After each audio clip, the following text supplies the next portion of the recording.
Hi, I'm pharmacist Benjamin Knight Fuchs, registered pharmacist, cosmetic chemist, and nutritionist, and welcome to Skin Matters, the podcast where we clarify the skin, help you understand the skin so you can maximize your skincare products and procedures and make sure you're getting the maximum benefit from what you're doing and what you're putting on your skin. So in our last program, we talked a little bit about the structure of the skin. Actually, we talked about the structure of the surface of the skin. It turns out that the surface of the skin is made up of multiple layers. The bottom layer of the surface of the skin is called the basal layer. This is where the skin cells reside. The top layer of the surface of the skin is called the stratum corneum, or the hard layer. And nature has designed a process where skin cells are born at the basal layer, the bottom of the surface of the skin, and they rise to the top of the surface of the skin in a journey that is referred to as transit. Transit time when we're younger is around 4 to 6 weeks. When we're older, it slows down. As we get older and older, everything slows down. Some of you can relate. I certainly can relate to this. And one of the keys to having healthy skin is to speed up transit time. We can speed up transit time, as we said, by disturbing the surface of the skin, which sends signals down to the bottom that says, hey, shingles are missing from the roof. Let's get some more shingles up from the bottom. And this assures that no matter what's happening on the surface of the skin in terms of damage, that damage will always be repaired. In addition, this movement, this transit of cells from the bottom to the top, also stimulates another process, and that is the dumping out of contents overboard as those cells are rising from the bottom to the top, and a shape-shifting that's occurring with molecules inside those cells as the cell is transiting. So cells are transiting from the bottom to the top by virtue of disturbances on the surface of the skin. As they're moving from the bottom to the top, they're healing the wounds, if there's wounds, or they're healing the disturbances, and they're assuring a fresh supply of strong, healthy cells for the barrier, the top of the skin. And they're also creating more of these molecules that are being shape-shifted inside the cell and more molecules that are being dumped overboard. Those molecules that are dumped overboard and that are shape-shifting inside the cells will come to rest in the skin surface, and they will function as moisture factors and as skin fats that trap moisture. So by disturbing the surface of the skin, you get more cells rising from the bottom to the top, healing the disturbances if they're cuts, or also strengthening the skin surface, the stratum corneum, plus you get more moisture factors and more skin fats, assuring that the skin stays hydrated and the barrier stays strong. This is a process that occurs anyway, as I said, but it slows down as we get older. By intentionally disturbing the surface, you can intentionally encourage the movement of cells from the bottom to the top, intentionally strengthening the barrier, and intentionally improving the skin's ability to hydrate itself. This intentional disturbance of the skin, a kind of controlled wounding, is called exfoliation, meaning to remove leaves, referring to the fact that you're disturbing or removing the surface cells, encouraging the movement of new cells to patch up the hole, so to speak, to repair the roof. I think of shingles on a roof. Hey, shingles are missing on the roof. Let's get more shingles up is kind of what the surface is telling the bottom. And you get more moisture factors and more lipids. So learning to exfoliate the skin is an incredibly important thing to do if you want to have a healthy skin barrier and if you want to keep your skin soft and hydrated. I like to think of exfoliation as exercising the skin, taking the skin to the gym, because the same thing happens when you exercise. You lift weights, you disturb your muscle fibers, the muscle fibers send signals to the muscle fiber cells. Hey, let's get some more cells or more fibers going. And this is how you get bigger and stronger when you lift weights. So if you understand how important it is to exfoliate, and hopefully you do, based on what we just said, now it comes to how do you exfoliate? Well, there's lots of ways you can exfoliate the skin. You can use a washcloth to exfoliate the skin. Just simply washing your skin with a washcloth will create disturbances on the skin surface, and this will encourage the movement of new cells and encourage new moisture factors and new skin lipids as well. So a washcloth can do it. You can do it, men do it when they shave. You can do it with a razor. You can do it with shooting little crystals at the skin in a process called microdermabrasion that you can have done at a doctor's office or by an esthetician. You can use enzymes to disturb the surface of the skin. There's lots of different ways to disturb the surface of the skin, i.e. to exfoliate the skin, to control wound the skin, to exercise the skin, whatever metaphor or whatever descriptor you want to use to talk about that process. But my favorite way to exfoliate the skin is to use an ingredient topically called alpha hydroxy acids. Alpha hydroxy acids are a group of molecules that are found all over nature. In fact, every single cell that's alive makes alpha hydroxy acids. Every cell in your body makes alpha hydroxy acids. Every cell in your skin makes alpha hydroxy acids. Every cell in a plant, every cell in an ant, every cell in a monkey, every cell in any animal or any living organism is making alpha hydroxy acids. Alpha hydroxy acids are a fundamental family of molecules that are found throughout nature. And the fact that these are so fundamental, in fact, they're fundamental to the life process itself, accounts for their incredible mildness and gentleness. We eat alpha hydroxy acids every time we bite into an apple. We drink alpha hydroxy acids every time we drink wine or we drink orange juice or we drink a glass of milk. Alpha hydroxy acids are part of our body. We're ingesting alpha hydroxy acids all the time. But when you put them on top of your skin specifically, some very interesting things happen. First of all, alpha hydroxy acids have an ability to dissolve the glue that holds dead skin cells in place. Now remember, we're talking about controlled wounding. We're talking about disturbing the surface of the skin so that we can turn on the movement, the transit of cells from the bottom to the top. Alpha hydroxy acids, by virtue of their ability to loosen the glue that holds dead skin cells in place on the surface, allows them to flop off, and this flopping off initiates signals that say, hey, shingles are missing from the roof. Let's get some more shingles up on the surface and turn on this transit, this movement of cells from the bottom to the top. They have an ability to disturb the surface of the skin cells on the surface, initiating movement from the bottom to the top. But alpha hydroxy acids do a second thing. They lower the pH of the skin. So real quickly about pH. You all heard the term pH, but maybe we'll talk about a little bit what it means. pH is a measurement of how acid something is or how non-acid it is. The pH scale goes from 0 to 14, where 0 is very, very acid and 14 is very, very non-acid. Some people say alkaline, some people will say base. So you've got a pH scale that goes from 0, very acid, to 14, very, very alkaline, or a very, very non-acid, we'll say. The skin, or before we say the skin, water is considered neutral. That's about 7. The skin is said to be slightly acidic. So skin is right around pH of 4.5 to 5.0, somewhere 4.5 to 6.0, somewhere in there. It kind of fluctuates a little bit. And by the way, guess what it is that maintains the acid level of the skin, at least partially? Alpha hydroxy acids. So alpha hydroxy acids are a normal constituent of the skin itself as well as of skin cells. This is why they're so fantastic, is because they've got these benefits, but they're native to the skin. So when you put them on the skin, it's not like you're putting something strange on the skin. So anyway, you put your alpha hydroxy acids on the skin. They have an ability to loosen the cells that are on the surface. The cells in turn flop off, and that in turn initiates transit, movement of cells from the bottom to the top.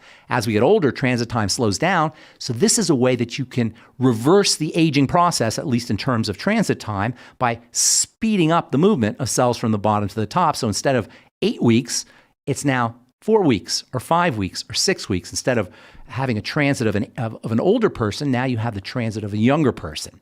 But the pH is also important because by dropping the pH, alpha hydroxy acids are acidic and the pH of the skin is slightly acidic. So by dropping the pH of the skin, say your skin has a pH of 4.5, when you put an alpha hydroxy acid on the skin that has a pH of 3, which is 1.5 points lower than the pH of the skin naturally, now you've created more stimulation. Acid, as it turns out, stimulates. This is really important because a lot of us are under the impression that acid is a bad thing. Inside the body, sometimes you'll hear people say, oh, you got to have your blood be alkaline, your blood's too acidic. There's a book that came out in the 1990s that got a lot of publicity called Alkalinize or Die. I don't know if it came out in the 1990s, but it was popular in the 1990s, called Alkalinize or Die, and it talked about how you got to eat alkaline. You've heard of alkaline water, and people are always talking about how alkalinity or keeping the fluids of the body or alkaline are important. And so we have this kind of negative opinion culturally of acids. Acid is associated with stress. Acid is associated with diseases. Acidic blood is associated with poor health. But as it turns out, acid also stimulates growth. In fact, alpha hydroxy acids can be thought of almost like a growth hormone in terms of their ability to stimulate growth. A classic example of acid's ability to stimulate growth is when you work out. If you're lifting weights, you'll get bigger just by virtue of tearing the muscles. We talked about that on our last podcast. We talked about how tearing up the muscles initiates the growth of more muscle fibers from the muscle fiber cells, the myocytes, and you get stronger muscles. That's why you lift weights. That's why you exercise. You get bigger muscles. Well, it turns out that if you want to get really big muscles, if you want to be really strong, you don't just lift weights. You lift weights until you feel the burn, right? What is that burn? That burn is acid. You dropped the pH of the muscle. You've dropped the pH of the fluids surrounding the muscle. And now you've got a second mechanism that stimulates the growth of muscle. Yes, just disturbing the muscle fibers will initiate growth, but if you want to get really big, you want a second mechanism, and that's dropping the pH of the muscle. Well, guess what? The same thing happens on the skin. And it turns out that when you use an acid like an alpha hydroxy acid on the surface of the skin, not only will you disturb the skin surface, the cells on the skin surface, causing them to flop off, sending signals to the bottom, say, hey, shingles are missing from the roof. Let's get some more cells from the bottom to the top. But now you've got a second mechanism. You've dropped the pH. You've made the skin more acidic. And because acid stimulates growth, now you get even more growth and movement of cells from the bottom to the top, which of course means a stronger barrier, and it also means more moisture factors and more lipids to keep the skin hydrated. So alpha hydroxy acids give you two mechanisms of action for turning on the movement of cells from the bottom to the top. You can shave to exfoliate, you can use a washcloth to exfoliate, you can have microdermabrasion processes at an esthetician or doctor's office to exfoliate. But when you use alpha hydroxy acids on the skin to exfoliate, you get two mechanisms, not just disturbing the surface, you also drop the pH and make the skin more acidic, and acid is associated with growth. Now, you may say, well, why can't I use battery acid or sulfuric acid or hydrochloric acid? Well, you could, but the problem with those really, really strong acids is you're going to induce a burn and cause damage. So when you're exercising, you want to exercise in a controlled fashion. Yeah, you want to disturb your muscles, but you don't want to majorly damage your muscles when you're exercising.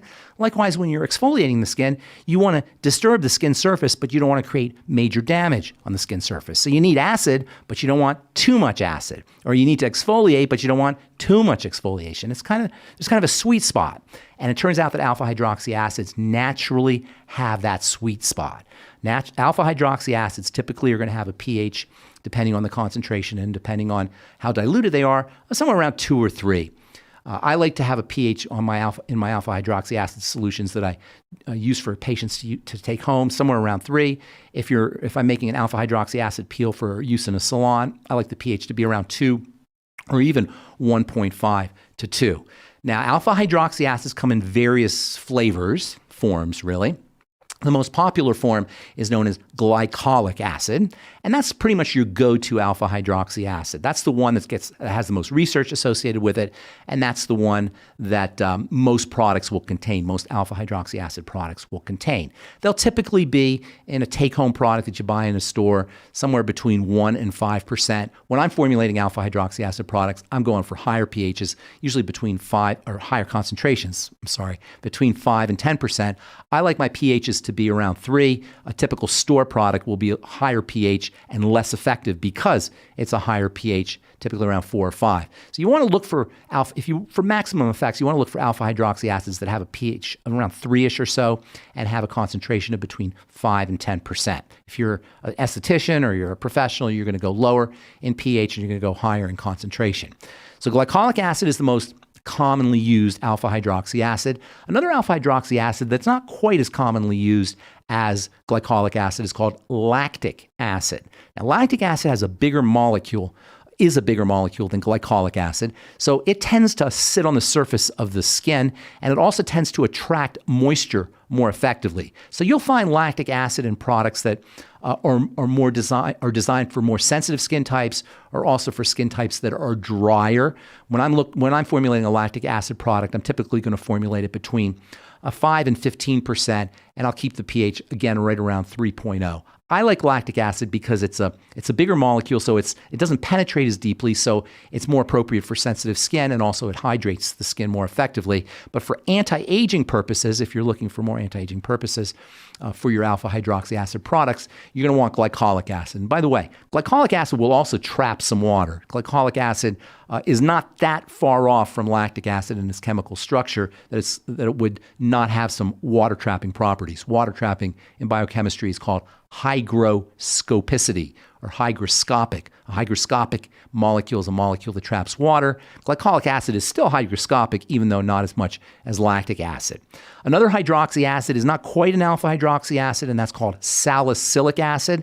And that's more appropriate for people who have oily skin or people who have acne. Salicylic acid is very antibacterial, so it'll kill acne bacteria, and also it dissolves the glue that's holding dead skin cells in place more effectively than glycolic acid or lactic acid. In fact, you'll find salicylic acid in wart products or in nail products, particularly for nail fungus, toenail fungus, because salicylic acid really dissolves keratin very effectively. We call salicylic acid a keratinolytic. And by virtue of its ability to dissolve keratin, that makes it appropriate for people who have plugs, like acne patients who will have keratin plugs inside their skin in the pores of their skin. It also makes it appropriate for breaking through pimples.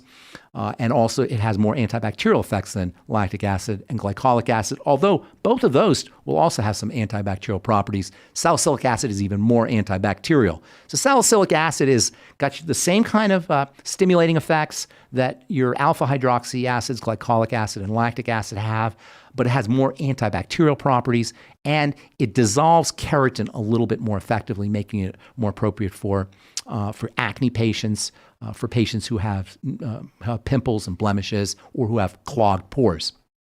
And then there's another interesting alpha hydroxy acid that's kind of a cross between salicylic acid and glycolic and lactic acids, and that's called mandelic acid. Recently, I've become very fond of mandelic acid because you get the benefits of salicylic acid. Mandelic acid can dissolve keratin, kind of like salicylic, not as intensely as salicylic, but along the same lines. And it also has the stimulating effects that glycolic acid and lactic acid have. So it's kind of a cross between lactic acid and glycolic acid and salicylic acid, and that's called mandelic acid. There's a bunch of other alpha hydroxy acids. You've got adipic acid and formic acid and malic acid. There's a whole bunch of them found in nature, but your major ones in the skincare world anyway are lactic acid and glycolic acid and mandelic acid, and then salicylic acid, which is slightly different. In fact, technically salicylic acid is called a beta hydroxy acid, even though it functions similarly to the alpha hydroxy acids, glycolic and lactic and mandelic. So you've got lots of ways to exfoliate. Exfoliating is taking your skin to the gym, exercising your skin, the same benefits that you get when you exercise to get bigger muscles happen on the skin. You get bigger skin when you exercise the skin, just like you get bigger muscles when you exercise the muscles. Exfoliation is like exercising your skin. Lots of ways to do this. You can do it with a washcloth. You can do it with a loofah pad. You can do it when you shave, if you're a guy. And you can do it with microdermabrasion, and you can do it with dermaplaning, which is where they take a little device and they kind of scrape the surface of the skin. But the best way to exfoliate the skin, the best way to exercise the skin, the best way to turn on the production of cells from the bottom to the top to speed up transit time, reverse the aging process, improve the dumping out of contents that will become lipid and the shape-shifting of cells, of molecules inside of cells that will become the natural moisture factor to create a more hydrated skin, a stronger barrier. The absolute best way to do it is using alpha hydroxy acids, natural acids that are found all over nature, because you get two mechanisms of action. You get the exercise effect, disturbing the cells of the surface, which is analogous to disturbing the muscles when you lift weights. disturbing the muscle cells when you lift weights in order to get bigger, stronger muscles, disturbing the skin cells to get bigger, stronger skin. But you get a second mechanism of action, and that's the lowering of the pH, the increasing of the acid level of the skin. Acid itself is associated with growth. You can think of acid, specifically alpha hydroxy acids, as a growth-inducing factor, almost like a growth factor that turns on the growth of cells. The same way that when you lift weights, you'll get stronger when you disturb your muscles by doing your curls. But if you feel the burn, you get even stronger muscles. Likewise with the skin. If you disturb the surface of the skin, you'll get stronger skin and better skin and more hydrated skin. And if you drop the pH as well, you're also going to stimulate or enhance that movement of that transit time from the bottom to the top. And by the way, we're going to talk about this on our next podcast. It's not just the surface of the skin that benefits. It's not just the stratum corneum that benefits by exfoliation. It's not just the hydration and the water trapping property of the skin that is improved when you exfoliate the skin, when you take your skin to the gym, when you exercise the skin. It's also wrinkles and fine lines that will improve because you're not only working on the surface of the skin when you exfoliate, i.e. exercise, you're also working at the bottom layer, which is where most of your skin resides. We'll talk about that on our next Skin Matters podcast. I am pharmacist Benjamin Knight Fuchs, cosmetic chemist and nutritionist. Thanks for listening to Skin Matters. We'll talk to you on our next episode.